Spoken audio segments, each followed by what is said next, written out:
So tonight's puppet class that we're going to be doing is crocheted puppets. My friend LaRay and her wife Nikki are the ones who I think one knitted and some of the other one crocheted some of these little poppets, and we're going to just be stuffing them with like the pillow stuffing, and then making little bags to stick inside full of herbs and whatnot. I was trying to find my muslin bags, but I couldn't find them, so I have like this mesh sort of material that we're going to use and then wrap with a ribbon and put it inside. And I was trying to think, okay, last class that we did was really short because the yarn poppets that we made, there wasn't much that we could do with them after we made them in that class. So with this one, I brought a bunch of different herbs and they get to choose what they want to make their poppet for because all the poppets are white and the black material that I have for the inside.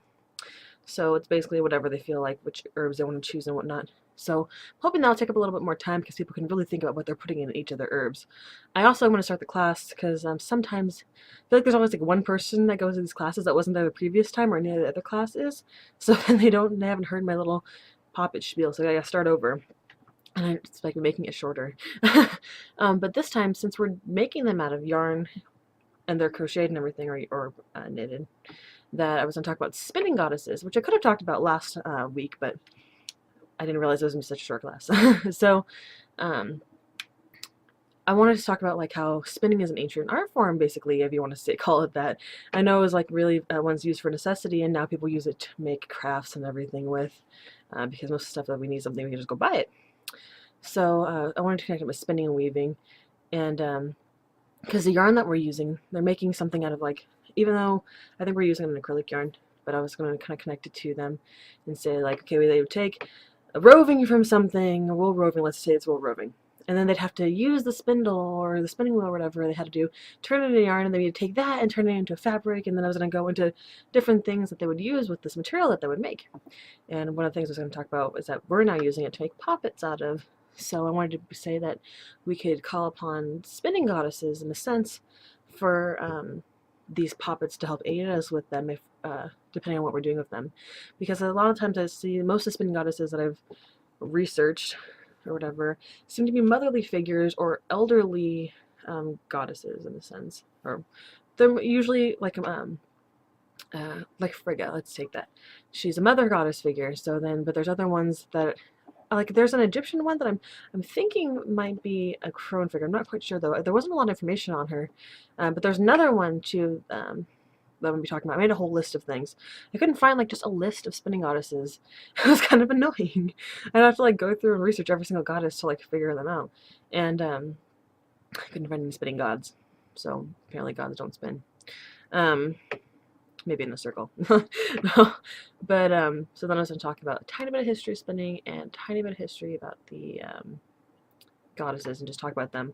Like so talking about the Valkyries also were known as spinning things in a sense, but they would use like heads of people to as weights and whatnot. I made a list here. I should just read it off real quick because I got it here. There was the Egyptian Neith. I didn't put much information on here because then we'd be sitting there all night talking about them. In Greece, there's the Fates. I can't really pronounce the name. Moirai, maybe? It's Moirai, and they're the three crones that control destiny. And then there's the goddess Athena, which I had no idea was a spinning goddess, but apparently she was. Oh,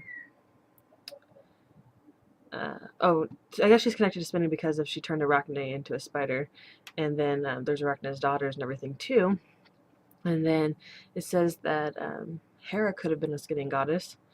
And then Philomena, her loom became her voice after she was raped and her tongue was cut out. Then I talked about Frigga already, and the Valkyries. Oh, here it is. The Valkyries, women, they were sometimes described as women weaving on a loom, but they used severed heads for weights, arrows for shuttles, and human gut for the warp. And then they would sing a song of carnage the whole time. I don't know, but that is just completely badass. Makes me like them even more.